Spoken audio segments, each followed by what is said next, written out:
The hum of the servers was the only sound that seemed to recognize me as I sat on the cold metal chair in the basement of my stepmother's mansion, my fingers flying across the keyboard to fix yet another glitch in the family's Wi-Fi system.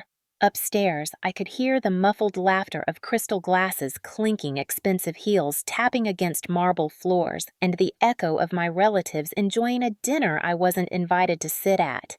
My name is Natalie Brooks.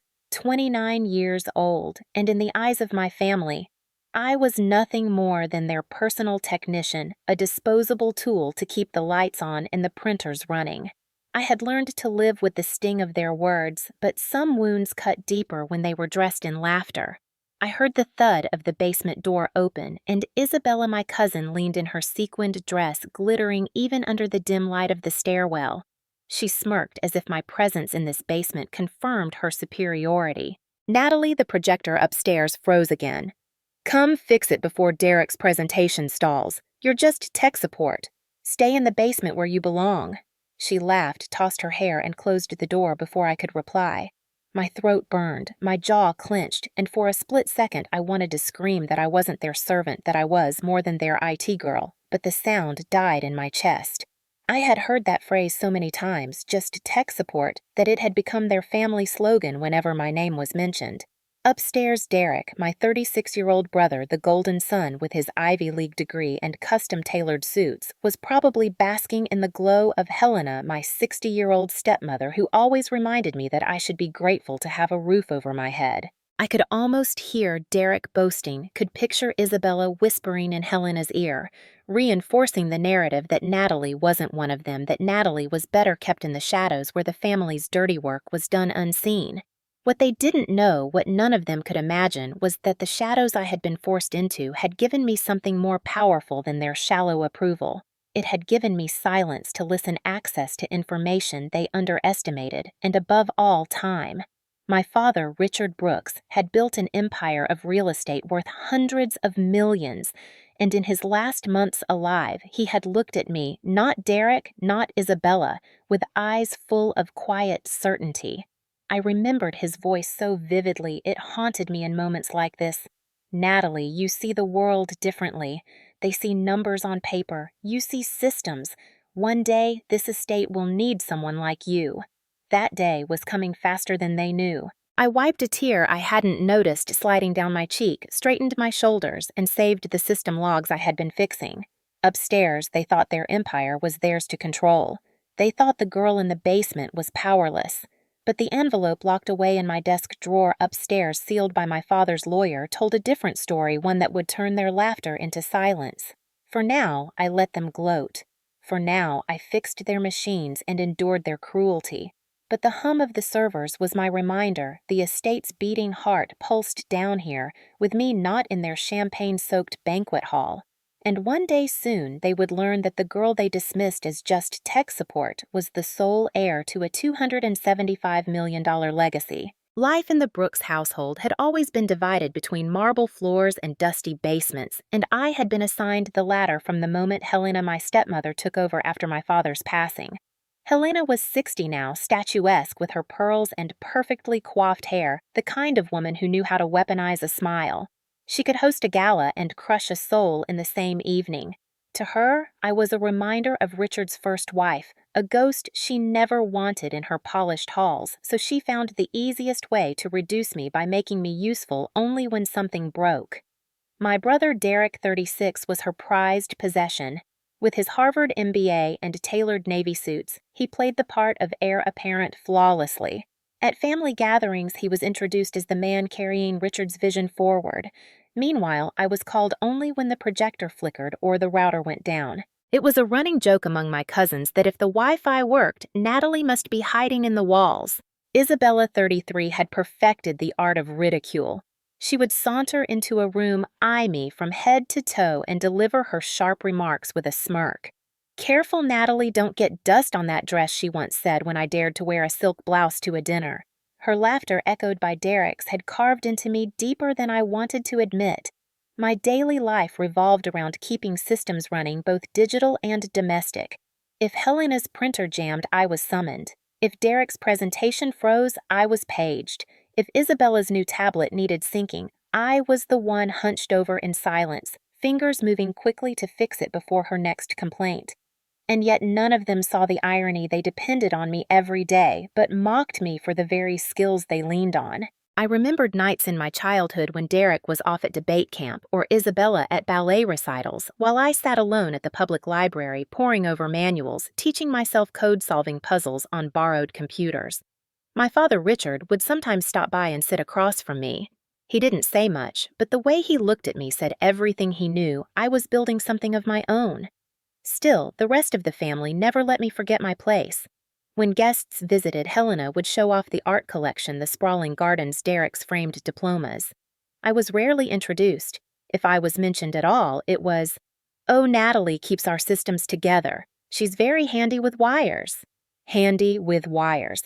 That was my identity in their narrative. Not the daughter of Richard Brooks, not a rightful heir to his empire, but a tool to keep their parties lit and their business meetings running smoothly. I learned to live in that shadow to perfect invisibility. There was a strange freedom in it, too, because while they dismissed me, they also ignored what I had access to.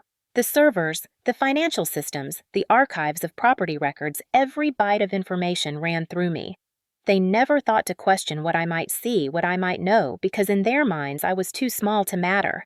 I often wondered if they would still laugh so easily if they knew the truth that sat locked in my drawer upstairs, a truth signed by Richard himself, a trust that named me the sole owner of the Brooks estate. But until that day came, I let them believe their own myth. I fixed their machines, endured their mockery, and absorbed every insult like a sponge. It was safer this way to let them underestimate me, because when the time came, their underestimation would be my greatest weapon. The evening that would become the breaking point began under the golden chandeliers of Helena's 60th birthday celebration.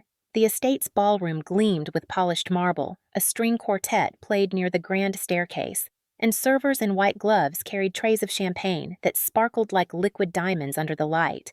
Guests in designer gowns and tuxedos mingled, laughing in clusters, their conversations laced with power and wealth. I was there, but not as a guest. I had been called upstairs earlier because the sound system needed to be reset before Helena made her grand entrance. So, while everyone else posed for photos near the ice sculpture of the Brooks family crest, I crouched behind a console adjusting cables. I was still dusting my hands off when Helena spotted me. Her eyes narrowed. "Natalie, don't loiter," she hissed. "Just make sure everything runs smoothly." Her pearls glistened, her smile wide for the guests, but her words cut cold. I nodded, slipping toward the back of the room, telling myself I was used to it, used to being the ghost at their feasts. Derek stood at the center of it all, tall and commanding in his navy suit, glass raised as he told a story about securing a new real estate deal. The crowd hung on his every word. He thrived under their admiration, feeding off the applause. Isabella, draped in emerald silk, laughed the loudest at every one of his jokes, her hand brushing his arm as though his success reflected on her. I lingered at the edge, half in shadow, when Derek's gaze found me, his lips curled in that familiar smirk, the one that had mocked me since childhood. He tapped his glass, the sound sharp, silencing the room. "Ladies and gentlemen," he began, his voice booming with confidence. "Tonight we celebrate Helena, the woman who has held this family together with grace. And of course we celebrate the future of the Brooks legacy, which, as many of you know, rests on strong leadership." Applause erupted. He paused, letting it swell before leaning in, voice dripping with mockery. "And let us not forget my dear sister Natalie. If she were to vanish tomorrow, the only thing that would miss her would be the Wi-Fi router." Laughter burst across the room like fireworks. Some guests covered their mouths politely, others threw their heads back without shame. Isabella clapped her hands together, nearly choking on her drink as she laughed. Helena tilted her head, lips pursed in something between amusement and disdain. My face burned. I felt the heat climb my neck, my palms slick with sweat. Every pair of eyes that glanced at me carried a mixture of pity and ridicule. For a moment, I considered running, locking myself back in the basement where their cruelty couldn't reach. But my father's voice echoed in me. "One day, this estate will need someone like you." I stood rooted in place, my heart pounding so hard I thought the sound would drown out the laughter. Derek lifted his glass higher, grinning as if he had delivered the night's best punchline. So let's toast to Natalie, our in-house technician. May the servers always run, and may she always be on call. Another wave of laughter crashed over me. My throat tightened. I wanted to scream to tell them I wasn't their servant, that while they mocked me, I carried the weight of a secret that would crush their arrogance in an instant. But instead, I bit the inside of my cheek until I tasted blood, forcing my face to remain blank. Their laughter rolled on, filling the grand room, while I held on to the one truth none of them could see, that beneath their contempt lay my power. And one day soon, their mockery would be the very thing that justified their downfall. I left the ballroom that night with their laughter still ringing in my ears, each mocking cheer etched into my skin like a fresh wound. Upstairs, away from the chandeliers and champagne, my room was small compared to the lavish suites Derek and Isabella occupied, but it was mine. I closed the door, leaned against it, and let the silence press against me. My chest ached with the weight of humiliation, but also with something sharper resolve. In the corner of my desk, beneath a stack of old manuals and neatly labeled folders, sat a wooden lockbox. My fingers trembled as I pulled it out, sliding the brass key from the chain I wore under my blouse. The key was plain, but the weight of it felt heavier than gold. I turned it once the lock clicked, and inside lay the envelope my father had given me years ago, sealed with his initials R.B. I remembered the day so vividly. It was my 25th birthday. Helena and Derek had forgotten, of course, too busy hosting a fundraiser. But my father's lawyer, Karen Doyle, had asked me to meet her in a quiet office downtown. She had slid the envelope across the polished oak desk with solemn eyes. "Your father asked me to give you this on your 25th birthday," she'd said. "Don't open it until you're ready, but know this, it's the truest reflection of his wishes." I hadn't been able to wait. That night, in the dim light of my apartment, I tore it open. What I found nearly knocked the air from my lungs. The documents detailed a trust irrevocable and ironclad, signed and notarized. It named me, the overlooked daughter, the invisible technician, as the sole heir to the Brooks family estate valued at $275 million. Not Derek, not Isabella, not Helena. Me. I remembered sitting on my floor with papers spread around me like fallen leaves, shaking, crying, laughing all at once. For hours, I traced my father's signature with my fingertips, as if touching his handwriting might bring him back. But what struck me most were his words in the accompanying letter, "Natalie, I know they will never see your worth until they're forced to. This estate is yours. Protect it because protecting it means protecting the future I envisioned. Let them underestimate you. One day, that will be your greatest advantage." I had folded that letter carefully and tucked it back into the envelope, vowing to guard the secret until the moment came when the truth could no longer be hidden. For 4 years, I carried that knowledge in silence. Through every sneer from Isabella, every backhanded remark from Derek, every cold dismissal from Helena, I held my tongue. They thought they were stripping me of dignity, but all the while their cruelty only sharpened the weapon I carried. Tonight, after Derek's toast, I felt that weapon pulsing like a heartbeat in my hands. I ran my thumb along the edge of the envelope, imagining their faces when Karen Doyle stood before them with the trust, when the marble halls that had echoed with their laughter fell silent under the weight of my father's will. I closed the lockbox, turned the key, and slid it back under the manuals. My reflection in the window looked different somehow, still the same brown hair falling loose around my shoulders, the same tired eyes, but beneath that surface was something harder, more certain. They had no idea what storm was coming. They believed their empire was secure in Derek's hands, but I knew better. I had the paper proof. I had the law on my side. And most importantly, I had my father's voice echoing through me, "This estate is yours. Sleep rarely came easy after nights like that when their words echoed louder than any lullaby could silence. I sat by the window of my small room, the envelope tucked safely back in its box, and let my mind drift to the man who had been the only constant source of belief in me, my father, Richard Brooks. Unlike Helena, who always measured worth in appearances and parties, or Derek, who equated value with accolades and deals, my father looked at me differently. He didn't see a girl fumbling with wires or a daughter tucked away in basements. He saw someone who noticed things others didn't. I remembered afternoons when I was 16, hunched over a second-hand laptop on the kitchen table, lines of code blurring my vision. Derek would come home waving some trophy, Isabella would prattle on about a recital, and Helena would fuss about guest lists. My father would step into the room, quietly sit across from me with a mug of coffee, and just watch me type. He never interrupted, never mocked. Once, after I solved a stubborn coding bug, I looked up and caught him smiling. "You see systems differently," he had said, his voice low, like a secret meant only for me. "They see numbers on paper, Natalie. You see the way things connect. This estate will need that one day."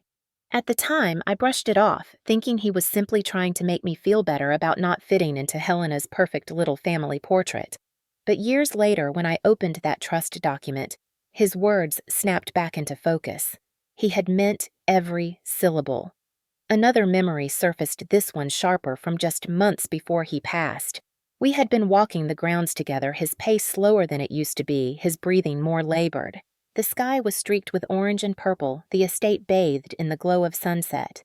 He paused near the old oak tree, the one planted by his grandfather, and rested his hand on the bark. "This estate is more than property," he told me, his eyes fixed on the horizon. "It's history. It's responsibility. I've watched Derek chase numbers and Isabella chase approval, but I've watched you chase understanding. That matters, Natalie. Don't ever let them convince you it doesn't." I swallowed hard then, because even though I didn't want to admit it, I knew he was preparing me for something bigger, something I didn't yet feel ready for. And when he slipped away a few months later, leaving me surrounded by Helena's cold efficiency and Derek's smugness, I clung to those words like a lifeline. They became the armor I wore every time Isabella sneered, every time Helena dismissed me, every time Derek laughed at my expense. In those moments, my father's voice was the only sound that reminded me I was more than they said I was. Sitting in my room now, I pressed my forehead against the cool glass of the window and let that memory wrap around me. Their cruelty tonight had reopened wounds, but it also reminded me of the trust he had placed in me. A trust that wasn't just written in ink and notarized on paper. It was written in the way he had seen me, truly seen me when no one else did. And maybe, just maybe, that was why he had chosen me above all of them. The next week confirmed everything my father had warned me about. I was in the server room late at night, scrolling through logs and email archives when I stumbled on a thread that made my stomach twist. Derek had been corresponding with a private equity firm discussing plans to parcel off sections of the estate, the vineyards, the historic cottages, even the gardens our great-grandfather had planted, and sell them for quick capital. Attached were spreadsheets, proposals, and digital signatures, and CC'd on every message was Isabella, with Helena offering her occasional notes of approval. My pulse quickened as I read line after line. To them, this wasn't sacred ground or family legacy. It was a cash cow waiting to be slaughtered. Derek wrote with arrogance, promising investors he would handle the paperwork once Helena gave her blessing. He even added a snide remark in one message: "Natalie won't understand the finer points of the transaction anyway. She thinks servers are the same as estates." I gritted my teeth, my vision blurring with fury. They weren't just mocking me anymore, they were dismantling the very heart of what my father had sworn me to protect. I leaned back, the glow of the screen bathing my face, and for the first time I allowed myself to imagine what would happen if I didn't stay quiet.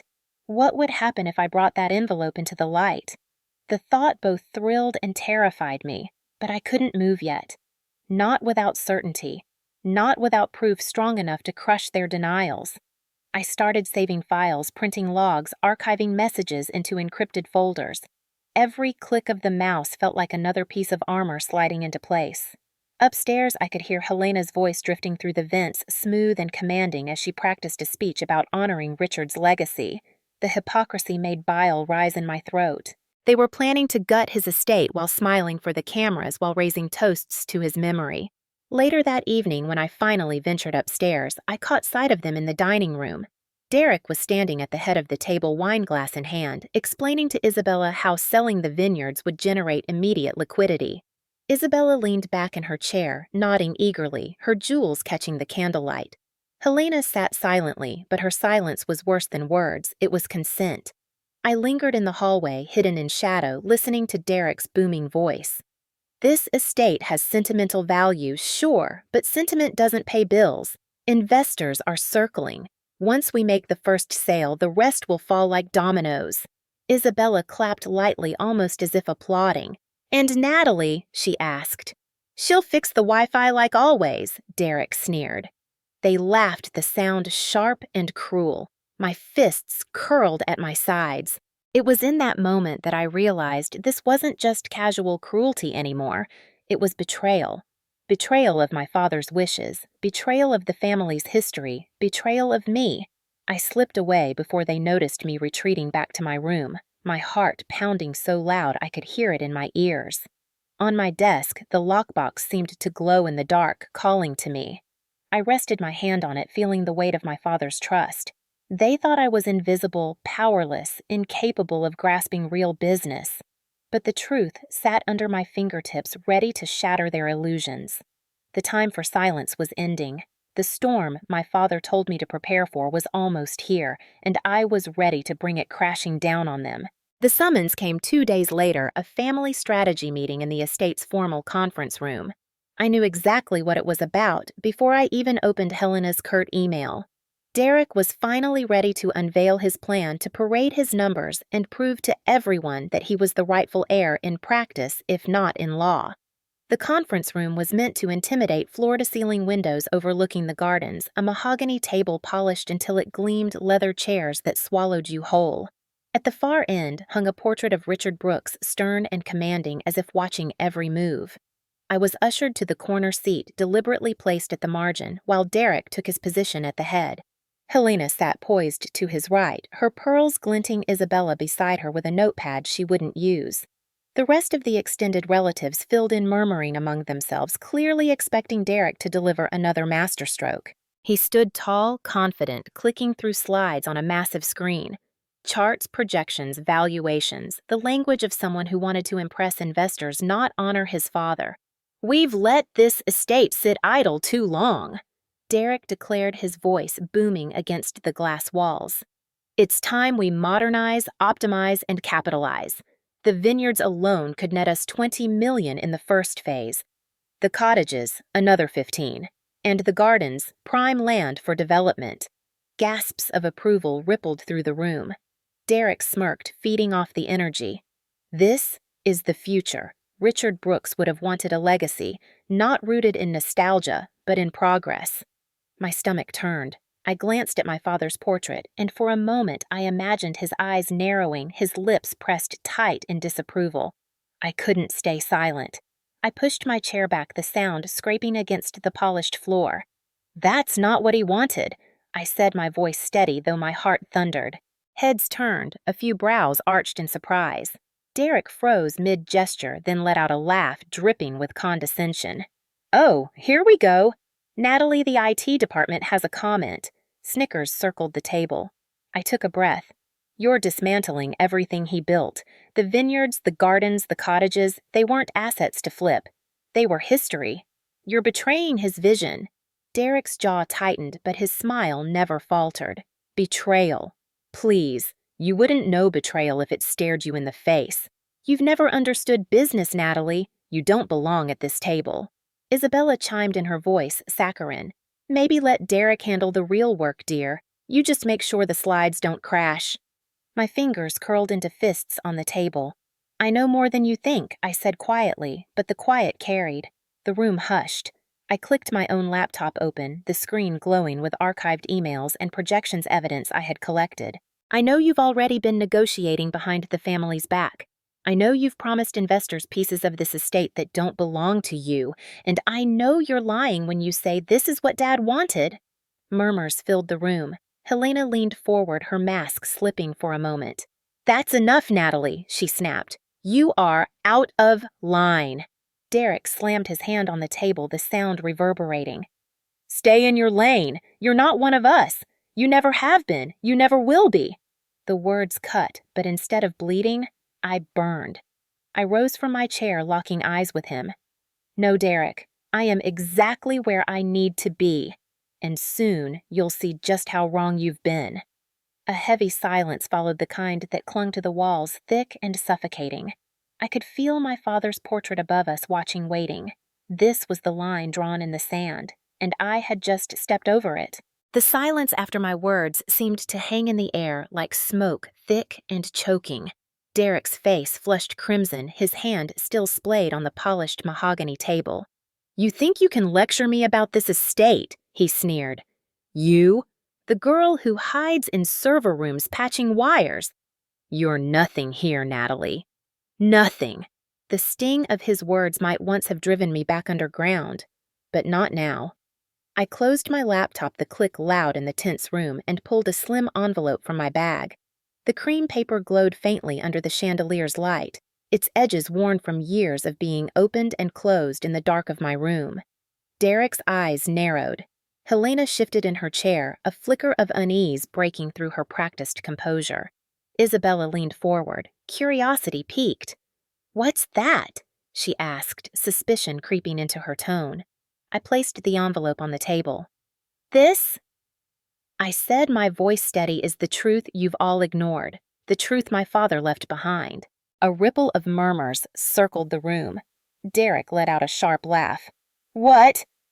"A note," he scribbled, "telling you you're special, spare us the drama." I didn't flinch. Instead, I looked toward the doorway where footsteps echoed. The heavy doors opened, and Attorney Karen Doyle strode in her presence, commanding in a way that silenced the whispers instantly. She carried a leather case under her arm, her expression calm but resolute. "Sorry to interrupt," she said, her voice measured. "But Mr. Richard Brooks anticipated this moment, and he asked me to be here when it arrived." Helena's lips parted, her pearls trembling slightly at her throat. "Karen, what is this?" she demanded. Karen set her case on the table, snapping it open. Inside, neatly arranged, were stacks of documents embossed with seals and notarized signatures. She slid one toward the center. "This is Richard Brooks's irrevocable trust, executed 4 years ago. It clearly states the entirety of the Brooks estate, valued at $275 million, transfers solely to Natalie Brooks." Gasps filled the room. A cousin dropped his pen. Isabella's jaw slackened, her eyes darting wildly between Derek and Helena. Derek snatched the document up, flipping through it frantically. "This is fake," he spat, his voice cracking under the strain. "It has to be. Dad would never—" "It's registered with the county clerk, notarized and filed with the probate court." Karen interrupted, her tone cutting. "There is nothing fake about it, Mr. Brooks. Your father's signature is witnessed and verified. This document is ironclad." Helena stood now, her chair scraping against the marble floor. "Richard wouldn't do this," she said, her voice sharp but faltering. "He wouldn't bypass his own son, his own family." Karen met her gaze evenly. Richard did this because he loved his family. But he also saw who was prepared to protect what he built and who was prepared to exploit it. He made his choice, and that choice was Natalie. For once, Helena's mask cracked. The color drained from her face, and she sank back into her chair, clutching the edge of the table, like it was the only thing holding her up. Derek slammed the papers down. "This is betrayal," he shouted. "You've all been plotting against me, against us, for years." "No," I said softly, but my words cut sharper than his scream. "This is justice. Dad knew what you'd become. He knew the greed in this room would eat everything alive if he didn't stop it, and he trusted me to protect it." Isabella's voice trembled as she tried to recover, but the fear in her eyes betrayed her. "This isn't fair. We carried the Brooks name in society. We kept it shining. You polished a mask." I snapped, the years of silence finally shattering into steel. "But I carried the weight. Every server, every record, every late night in the shadows, I kept the system alive while you basked in the spotlight. You thought I was invisible, but Dad saw me. And now the law does too." The room fell utterly silent, broken only by the faint hum of the air conditioning. All eyes turned toward me, not with ridicule this time, but with shock, some with fear, a few even with dawning respect. My father's portrait loomed above us, his gaze heavy and unyielding, as if confirming the moment he had always known would come. Karen gathered the documents, tucking them back into her case. "The trust is effective immediately," she said firmly. "Natalie Brooks is the sole heir. Any attempts to sell, alter, or liquidate assets without her consent will be considered fraudulent and prosecuted accordingly." Derek staggered back a step, his fists clenching, his breath coming in ragged gasps. For once, words failed him. Helena stared into the middle distance, pearls trembling against her throat, her empire crumbling in silence. And me, I stood straighter than I ever had before the envelope, no longer a secret in my drawer, but a weapon laid bare. The girl they dismissed as just tech support had become the one thing they never imagined the sole heir to the Brooks fortune. And nothing would ever be the same. The moment Karen closed her leather case, the air in the conference room snapped like a live wire. Derek's face contorted, red blotches crawling up his neck as he shoved his chair back so hard it nearly toppled. "This isn't over," he roared, his voice breaking. "I'll sue. I'll drag this through every court in the state until that paper is torn to shreds." His fists pounded the table, rattling the glasses of water that no one dared to touch. His rage filled the room, but beneath it, I saw what he didn't want anyone else to see: panic. Isabella leapt from her seat, her manicured nails digging into Derek's arm as if trying to steady him, but her own voice wavered with hysteria. "We carried this family's name. Natalie. We wore it into every gala, every society ball. Do you think you can carry it alone? Do you think people will respect you without us?" Her words cracked, betraying the truth. She wasn't worried about the family's legacy. She was terrified about her own dwindling relevance. Helena sat very still, her hands folded on the table, her pearls trembling against her chest. For the first time in years, the calm mask she wore so carefully seemed to slip. Her eyes cold as ice fixed on me, and when she finally spoke, her voice was sharper than broken glass. "I raised you," she said, slowly, each word deliberate, venomous. "I took you into this house when your mother was gone. I kept a roof over your head, food on your plate. And this is how you repay me, by stealing everything from us." My pulse pounded in my ears, but I forced myself to meet her stare. "You didn't raise me," I said, my voice low but steady. "You tolerated me. You pushed me into basements and back rooms. You silenced me when I tried to speak, and you taught me that I was worth less than your real children. You didn't build me, Helena. You tried to break me. But Dad saw what you never did." Derek slammed his hand against the table again.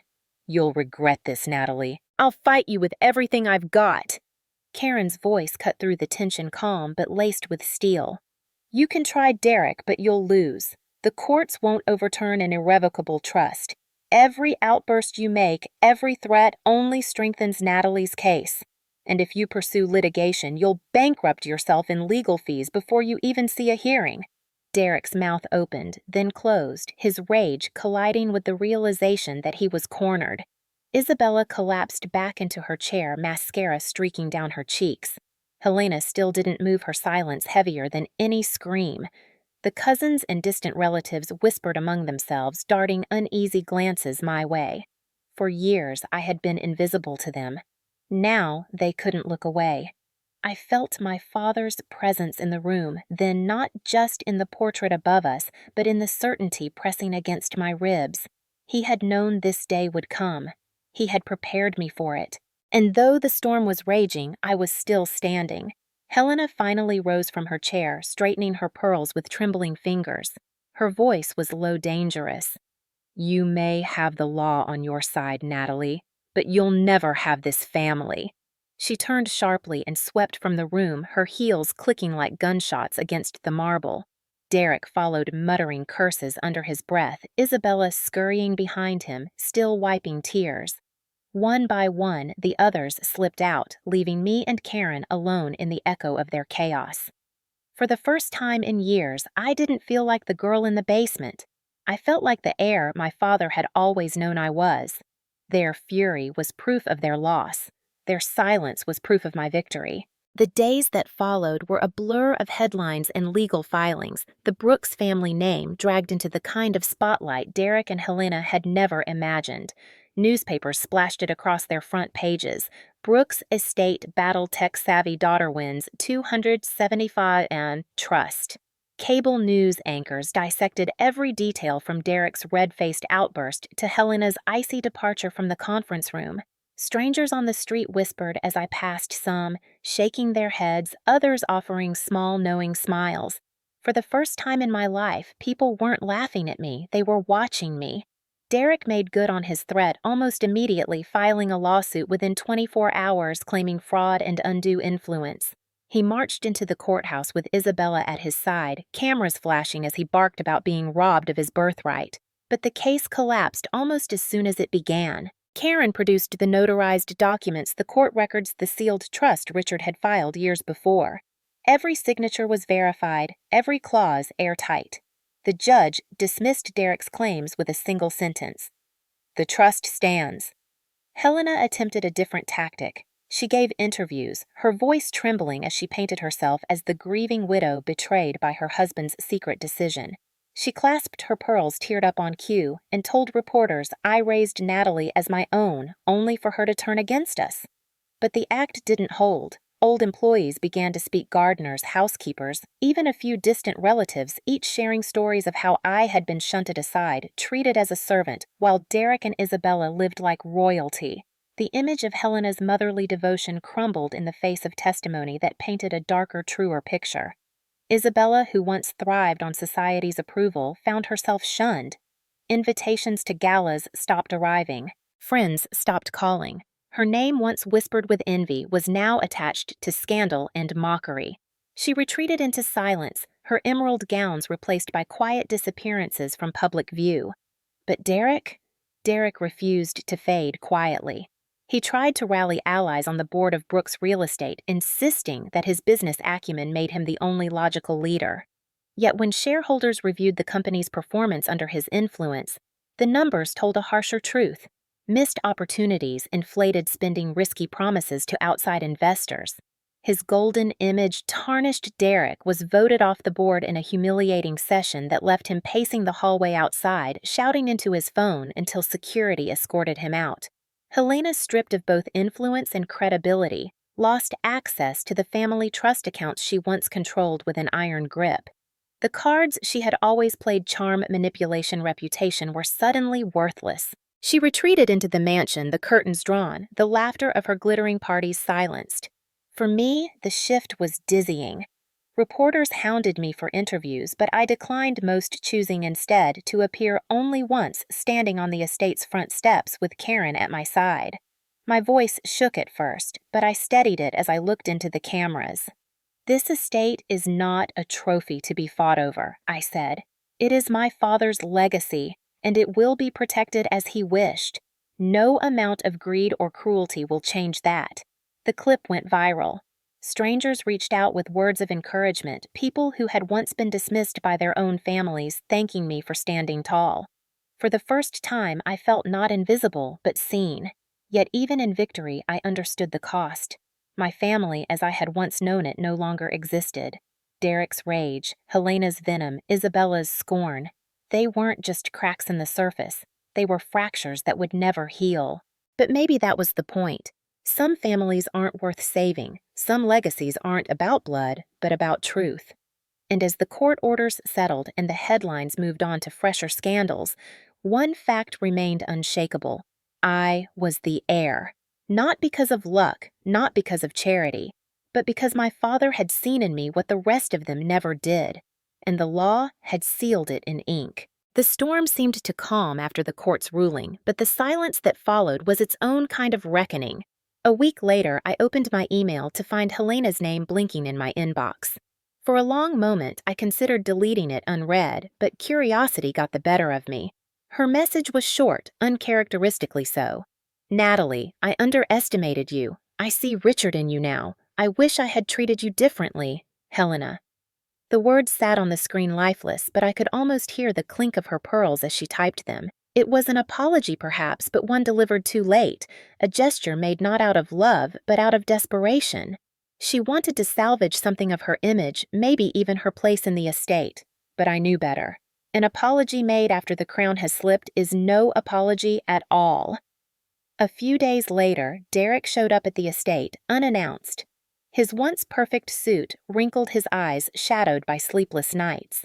He asked to see me privately. Against my better judgment, I agreed, meeting him in the garden our father had once tended with his own hands. Derek paced like a caged animal, his voice stripped of its usual arrogance. "I messed up," he admitted, though the words seemed to burn his throat on the way out. "The board, they won't take my calls." The investors pulled out. I don't have anywhere else to go."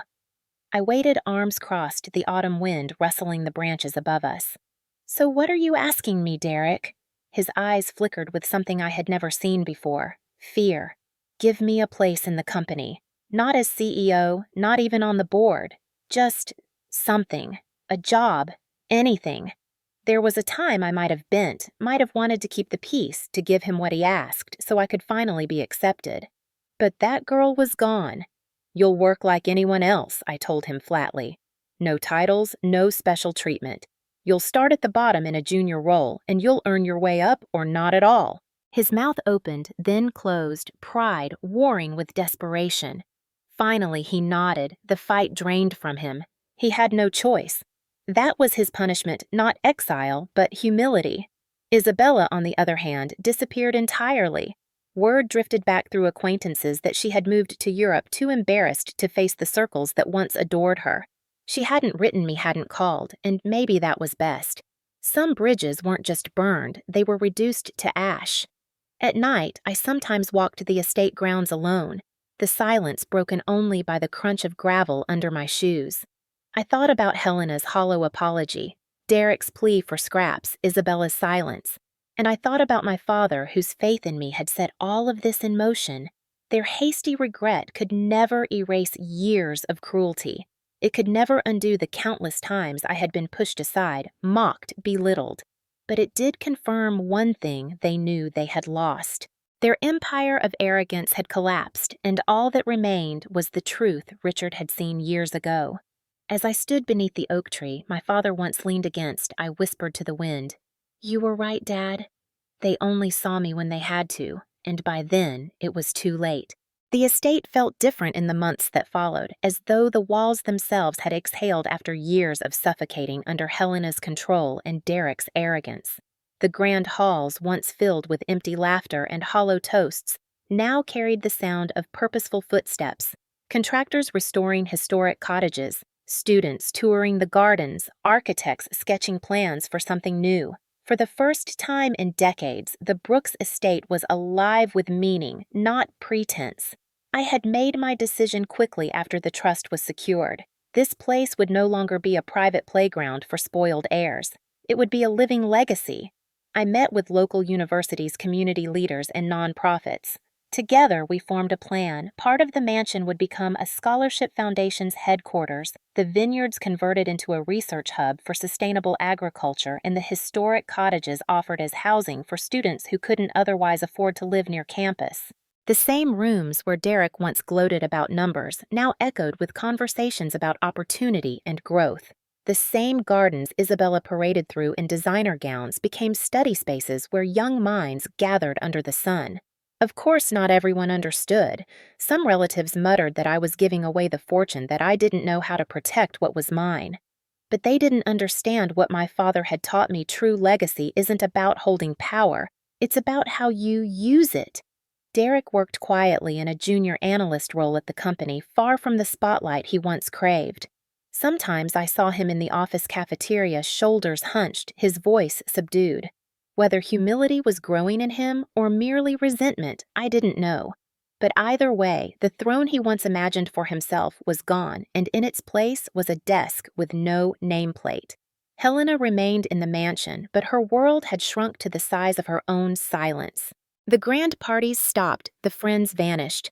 Once she tried to stop me in the hallway, her voice soft, almost pleading. "Natalie," she said, her pearls trembling against her collarbone, "you've won. But this house, it feels empty without us." I looked at her for a long time, then answered with the same honesty she had denied me for years. It feels lighter without you. She turned away, and I walked past her without another word.